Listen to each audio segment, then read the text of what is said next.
There is a small, strange moment in Trustfall when John Stewart, still largely untrained, thinks intensely enough about flight to conjure a sparrow out of nothing. And the bird keeps flying even after Hal takes the ring back. Nobody in this episode treats that moment with the weight it deserves. Hal raises an eyebrow and moves on, but it is perhaps the most important thing that happens in Trustfall. This is a piece of information the show trusts its audience to file away and worry about later.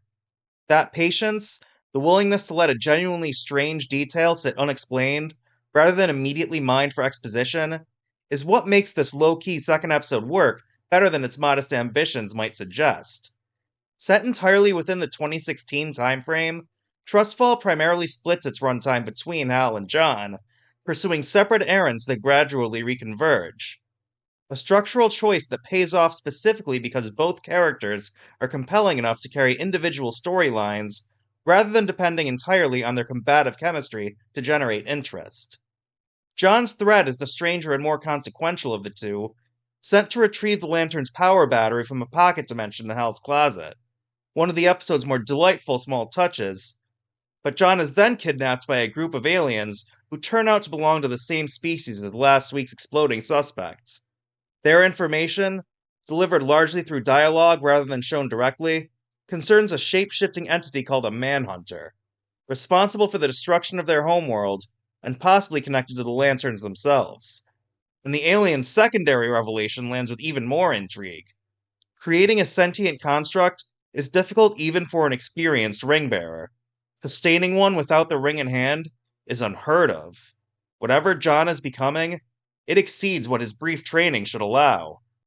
Kyle Chandler's Hal, meanwhile, gets the episode's most purely entertaining sequence, hauling alien corpses from the morgue to test them against metal detectors before depositing the leaking bodies at the gates of William Macon's compound in an act of pure, absurd provocation. It should not work as character comedy, but Chandler's locked-in commitment makes it work anyway. A man whose one-track determination to cut through everyone's nonsense manifests as increasingly bizarre behavior that the show never quite winks at. Sheriff Carrie Kane remains a step ahead of him throughout, and her hospital bedside banter with Hal after he takes a bullet from Macon's men adds a note of genuine chemistry to an episode otherwise focused on mystery mechanics.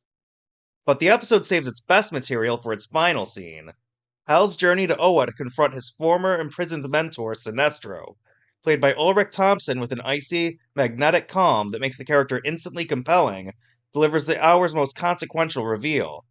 Sinestro considers John Stewart a greater threat to Hal Jordan than the Manhunters themselves. It's a genuinely destabilizing note to end on, raising real questions about John's training and why the Guardians of the Universe selected him at all. That single line reframing everything we thought we understood about who the real mystery of this show actually is. Trustfall is content to nudge its mysteries forward incrementally, while keeping its characters in clear view, and it largely succeeds at exactly that modest goal. Hal and John, it turns out, are just as watchable apart as they are locked in their prickly, uneasy partnership, which bodes well for a show that clearly intends to take its time getting where it's going. A sparrow that shouldn't be flying on its own, a mentor who should apparently fear his own student more than an alien threat, and a show quietly assembling pieces it has no intention of explaining too quickly. That is a good sign this early into a season. Lanterns continues on HBO and HBO Max, so let me know in the comments. What do you think is going on with John Stewart? And why does Sinestro see him as such a threat to Hal? And of course, don't forget to subscribe to Fandom Frontline for more reviews as the season continues.